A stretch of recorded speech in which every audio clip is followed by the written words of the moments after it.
ओम नमः शिवाय। जय महाकाल। शिव भक्तों, आज मैंने शिव महापुराण कथा सुनी थी पंडित प्रदीप जी मिश्रा द्वारा। तो उसमें एक उपाय बताया गया था, तो वो मैं उपाय आज आपको बताना चाहूँगी। आप इसे पूरा ज़रूर सुनिए और आप इस उपाय को भी करके देखिए। और आप ज़्यादा से ज़्यादा हमारी इस वीडियो को शेयर करें, जिससे जो शिव भक्त हैं वो भी यह उपाय करके देख सकें, ज़्यादा से ज़्यादा शिव भक्त करके देख सकें। तो आप इस वीडियो को लाइक भी ज़रूर करें, कमेंट भी ज़रूर करें, हमारे चैनल को सब्सक्राइब भी ज़रूर करें। तो अगर आपके घर में कोई परेशानी चल रही है या आपको आपकी मनचाही नौकरी नहीं मिल रही है, घर में कलेश हो रहा है, बीमारी लगी हुई है या आपकी मनोकामना पूरी नहीं हो पा रही है, तो इस उपाय को ज़रूर करें। चंदन की 7 बिंदी वाला यह उपाय मैंने पूज्य गुरुजी की कथा में सुना था, अच्छी तरह समझा था। तो मैं आपको यह उपाय बहुत ही सरल तरीके से बताने जा रही हूँ। यह बहुत ही सरल उपाय है और आप इसे ज़रूर करके देखें। तो शिव भक्तों, इस वीडियो में मैं आपको 2 उपाय बताऊंगी। तो पहला वाला उपाय की हम शुरुआत करते हैं।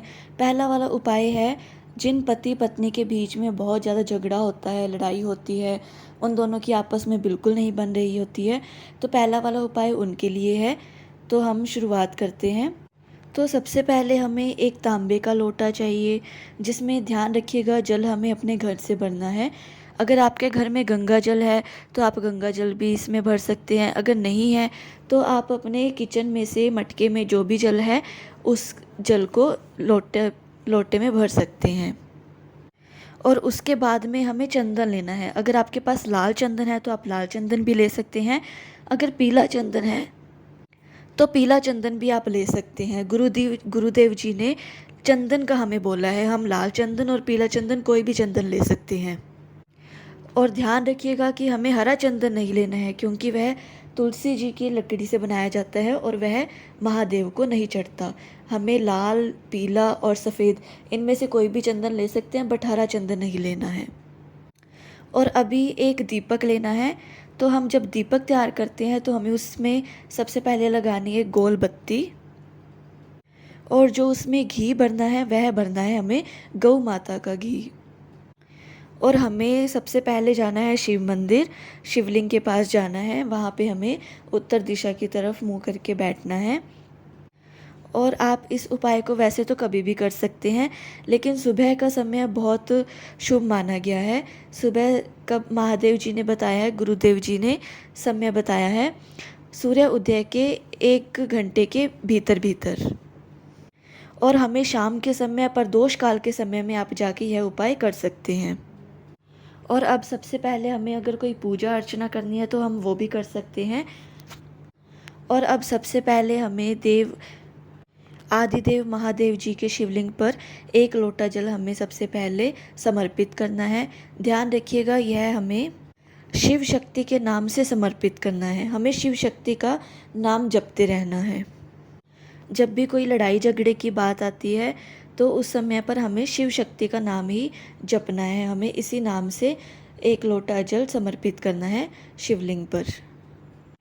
और उसके पश्चात हमें जो हम चंदन लेके आए हैं, चाहे आप लाल चंदन लेके आए हैं चाहे पीला, चंदन के अंदर थोड़ा सा घी मिक्स करना है, थोड़ा सा घी को मिलाना है। और हमें वह लाल घी या पीले घी को हमें अपनी अनामिका उंगली से शिवलिंग पर 7 बिंदियाँ लगानी है। और यह बिंदियाँ लगानी कहाँ पर है, यह आप ध्यान से सुनिएगा। तो हमें सबसे पहले जो बिंदी लगानी है वह लगानी है माता रानी के हस्त कमल पर लगानी है। तो पहली बिंदी हमें कहाँ पर लगानी है, माता रानी के हस्त कमल पर। तो हमें पहली बिंदी लगाने के पश्चात, यानी हम माता रानी के हस्त कमल से लगाते हुए हमें जलाधारी की तरफ अशोक सुंदरी को पार करते हुए 7 बिंदियाँ लगानी हैं। और फिर उसके पश्चात हमें अपना नेम और गोत्र बोलकर माता रानी के सामने और महादेव जी से प्रार्थना करना कि हम दोनों पति पत्नी के बीच जो भी झगड़ा चल रहा है, मनमुटाव चल रहा है, वह दूर हो जाए। और हमारे परिवार में जो भी क्लेश रहता है, किसी भी बात को लेकर मनमुटाव हो जाता है, तो हमारे परिवार से उस क्लेश को ख़त्म करें, हमें यह प्रार्थना करनी है।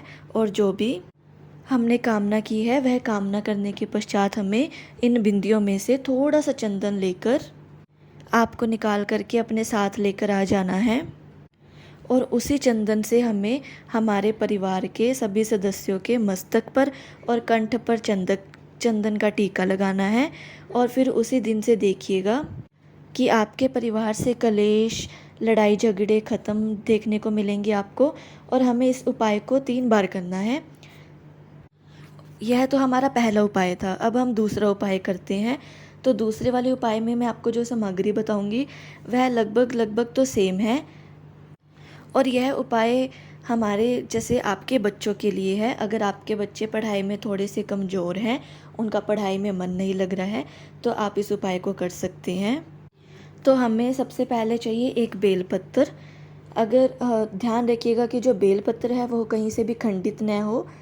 तो हमें सबसे पहले बेलपत्र लेना है। अगर आपको बेलपत्र नहीं मिल रहा है कहीं से, अगर आपको बेलपत्र मिल भी रहा है, अगर वह कहीं से खंडित है, तो हमें सबसे पहले शिवलिंग पर जाना है। तो शिवलिंग पर जो भी बेलपत्र चढ़ा हुआ है हम उसका उपयोग भी कर सकते हैं। उसे हमें अच्छे से धोकर फिर हम उसको उपयोग में ले सकते हैं।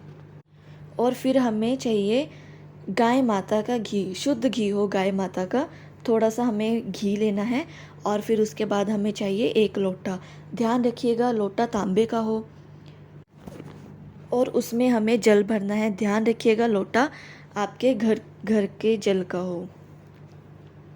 और फिर उसके बाद हमें पहुंच जाना है देवादिदेव मंदिर, महादेव जी के मंदिर, शिवलिंग के पास। किसी भी समय जा सकते हो। अगर आपको सुबह समय मिल रहा है तो आप सुबह जा सकते हैं, शाम को समय मिल रहा है तो आप शाम को भी जा सकते हैं।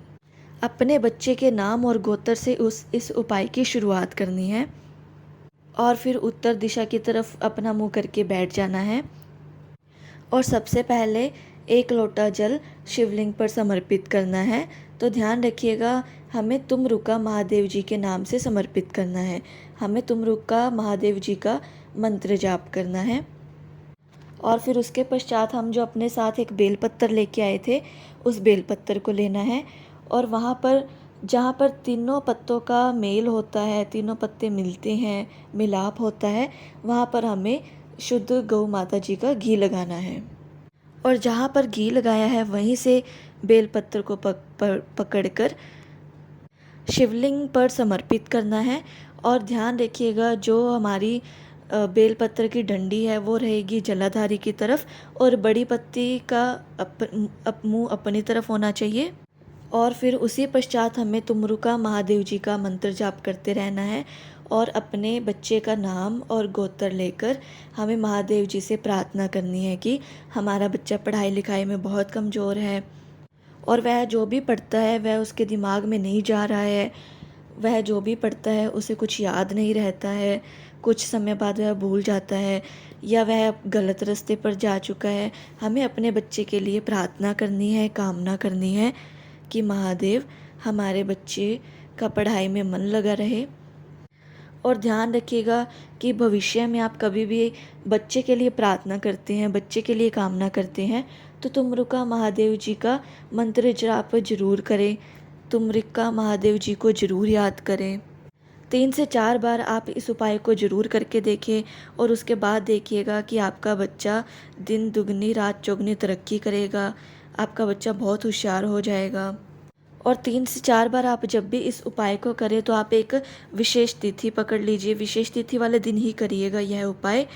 विशेष तिथि गुरुदेव जी ने कहा है कि वह एकादशी भी हो सकती है, प्रदोष भी हो सकती है और शिवरात्रि वाले दिन भी कर सकते हैं, और या फिर आप अमावस्या वाले दिन भी कर सकते हैं। आप इनमें से कोई भी एक विशेष तिथि वाले दिन इस उपाय को ज़रूर कर सकते हैं।